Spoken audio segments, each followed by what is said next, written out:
तो आज का जो हमारा टॉपिक है वो रिलेट करता है प्रोक्योरमेंट से कि प्रोक्योरमेंट के फंक्शंस क्या हैं, कहते किसे हैं और प्रोक्योरमेंट साइकिल क्या चीज़ होती है।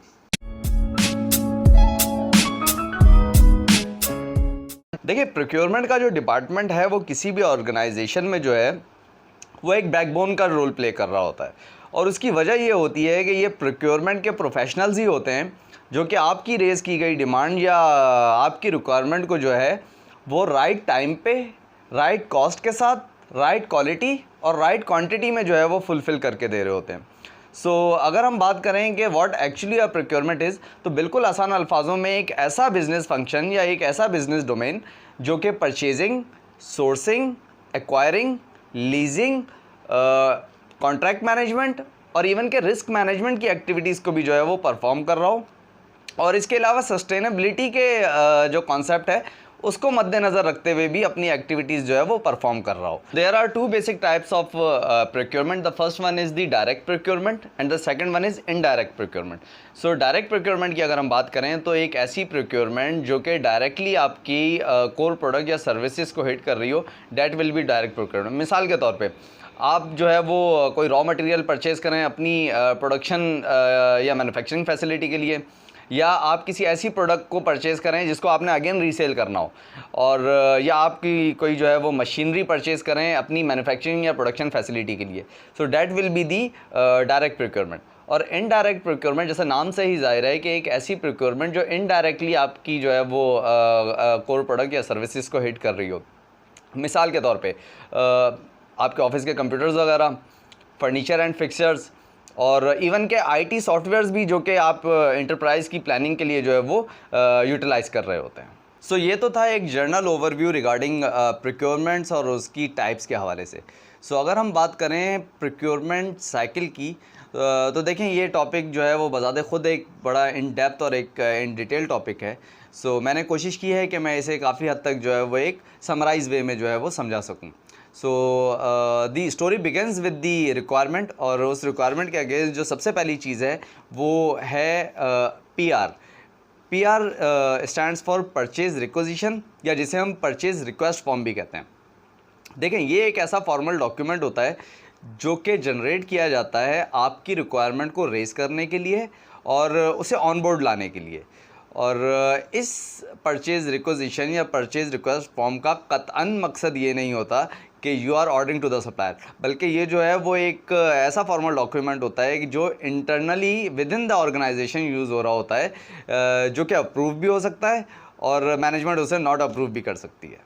वंस योर परचेज रिक्वेजिशन और purchase request form is approve then comes the purchase order. देखिए, परचेज ऑर्डर जो है वो एक तरह का ऐसा फॉर्मल डॉक्यूमेंट होता है जो कि बायर अपने सेलर के साथ जो है वो शेयर कर रहा होता है, और परचेज ऑर्डर शेयर करने से पहले बायर जो है वो रेट्स और क्वांटिटीज़ इन दोनों को जो है वो फाइनलाइज़ कर देता है with the supplier after several negotiations. और इसमें जो है वो लीड टाइम और क्रेडिट टर्म्स भी जो है वो फाइनलाइज़ कर ली जाती हैं कि जी आप जो चीज़ प्रोक्योर करने जा रहे हैं वो उस चीज़ को या उस आइटम को आपकी बताई हुई जगह या आपकी बताई हुई प्रेमिसेस पे कब तक अवेलेबल होना है, और आफ्टर डेट डिलीवरी पेमेंट जो है वो कितने टाइम पीरियड के बाद जो है वो रिलीज़ होगी। परचेज़ ऑर्डर की 3 कॉपीज़ जो हैं वो शेयर की जाती हैं, one with the receiving department, second with the finance department and the third with the supplier. अब और किन किन के साथ ये कॉपीज़ शेयर की जाती हैं, it will depend upon the company structure. तो after sharing of purchase order with the supplier, जब सप्लायर जो है वो आपकी बताई गई जगह पे, आपकी बताई गई लोकेशन पे जो है वो प्रोक्योर की गई प्रोडक्ट या उस आइटम को जब वो डिलीवर करता है, then comes the third step या थर्ड फेज़, और वो फेज़ होता है प्रूफ ऑफ डिलीवरी का। इस फेज़ में होता ये है कि जो रिसीविंग डिपार्टमेंट है वो गुड्स रिसीविंग नोट जो है वो क्रिएट करता है और इसकी 3 कॉपीज़ जो हैं वो शेयर की जाती हैं। The first one is with the supplier, the second one is for the finance department, और थर्ड कॉपी जो होती है वो उस रिसीविंग डिपार्टमेंट के इंटरनल रिकॉर्ड के लिए होती है। बाद जो फोर्थ फेज़ है या फोर्थ स्टेप है, डैट इज़ पेमेंट पीरियड और इनवॉइस वेरिफिकेशन। और इसमें होता यह है कि जो सप्लायर है वो अपनी कमर्शियल इनवॉइस उसी GRN की कॉपी के साथ जो कि at the time of receiving आपने जो है वो सप्लायर के साथ शेयर की होती है, वो plus the copy of purchase order, इन तीनों डॉक्यूमेंट्स को जो है वो फाइनेंस डिपार्टमेंट या उस डिपार्टमेंट जो कि पेमेंट रिलीज़ के मामला तमाम जो है वो देख रहा होता है, वहाँ जो है वो सबमिट करवा देता है। इसमें एक कॉन्सेप्ट है 3-वे वेरिफिकेशन का, और 3-वे वेरिफिकेशन में होता ये है कि जो पेमेंट रिलीज़ कर रहा होता है डिपार्टमेंट, या वो डिपार्टमेंट जो कि पेबल्स के मामला देख रहा होता है, वो इन तीनों डॉक्यूमेंट्स GRN, परचेज ऑर्डर और कमर्शियल इनवॉइस को डिफरेंट एक्सपेक्ट से स्टडी करके पेमेंट जो है वो रिलीज़ कर देता है। इसके बाद जो लास्ट स्टेप है डेट इज़ रिकन्सिलिएशन। देखिए, अब रिकन्सिलिएशन का जो काम है वो again it will depend upon the company structure. बहुत सारी जगहों पे जो है वो ये रिकन्सिलिएशन ऑफ दी पेमेंट जो है वो फाइनेंस डिपार्टमेंट कर रहा होता है। बहुत सारी जगहों पे इंटरनल ऑडिट का डिपार्टमेंट जो होता है वो इन तमाम एक्टिविटीज़ को सरअंजाम देता है। बहुत सारी जगहों पे स्टोर डिपार्टमेंट्स भी कर रहे होते हैं।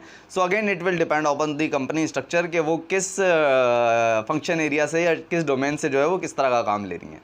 सो आज तक के लिए इतना ही। Stay tuned.